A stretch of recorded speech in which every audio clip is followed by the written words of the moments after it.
8 years back, my world shifted in a way I never saw coming. It began the night my husband, Tom, uncovered my affair with my boss, David. His doubts had been building for months. Late hours at the office, sudden trips I claimed were for work, and the growing silence between us.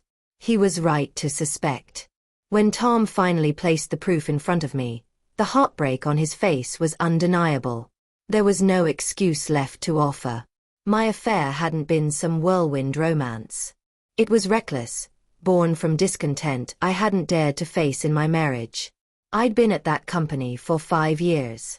David, successful, confident, and in ways that felt more attentive than Tom, became my outlet. What started as friendly conversations slipped into something else, and I let myself believe the thrill of secrecy was worth the danger. I couldn't have been more wrong. The night Tom read through those emails, there was no shouting, no accusations. Just his silence, carved deep with pain. Then he walked out. 2 long days passed before he returned, not to talk things over, but to pack up and go for good. The months that followed blurred together. I avoided David entirely, even stepping away from work because I couldn't stomach facing him. Tom filed for divorce without hesitation, and I offered no fight. I knew I had destroyed what couldn't be repaired.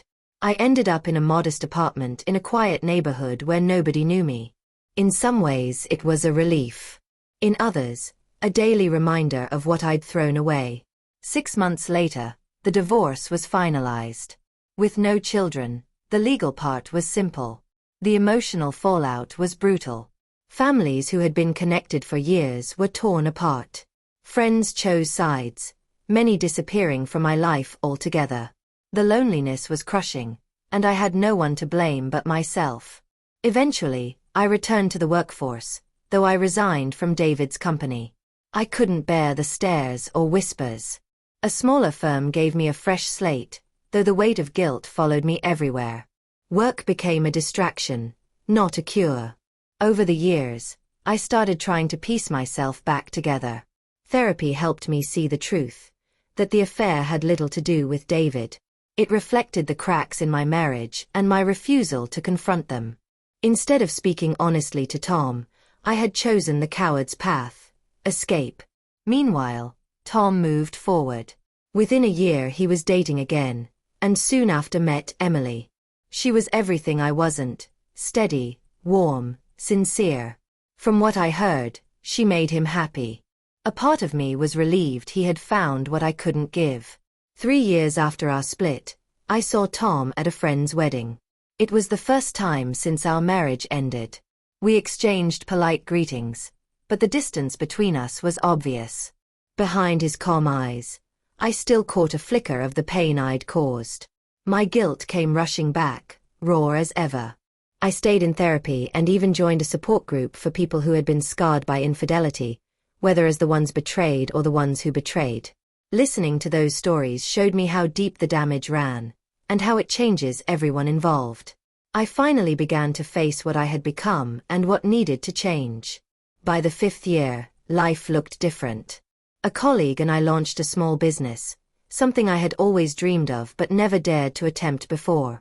It wasn't a replacement for what I'd lost, but it was a new foundation to stand on. Around that same time, I learned Tom and Emily were engaged. The announcement hit me in 2 ways: genuine happiness for him, and an ache for the life I could have had if I'd been braver, more honest, less selfish.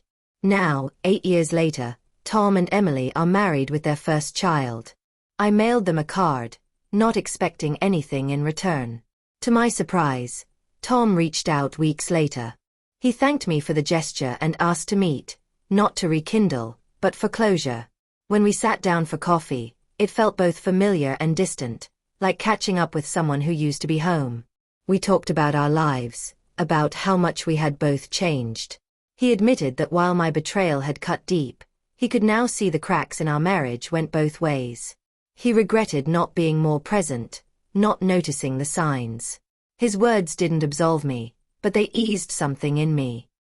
He told me he had forgiven me, not for my sake, but for his own peace, so he could fully embrace his future with his family. Hearing that lifted a weight I'd been carrying for years. We parted without drama, without any thought of going back. Just an unspoken understanding that our chapter had ended long ago. Today, my business thrives beyond what I imagined. I've begun dating again, slower, more deliberate. I know now what I need in a partner, and what I need to give in return. Real happiness, I've learned, isn't found in stolen moments or empty thrills. It's in choosing every day to build a life with honesty and intent. The affair was the worst mistake of my life, but it forced me to confront myself. I am not who I was 8 years ago. That version of me is gone. In her place is someone who understands the cost of deceit and the value of truth. I will always carry the shadow of what I did, but it no longer crushes me. Losing my marriage broke me, but in time I found something more important, myself. And discovering who you really are can be the hardest, yet most necessary journey of all.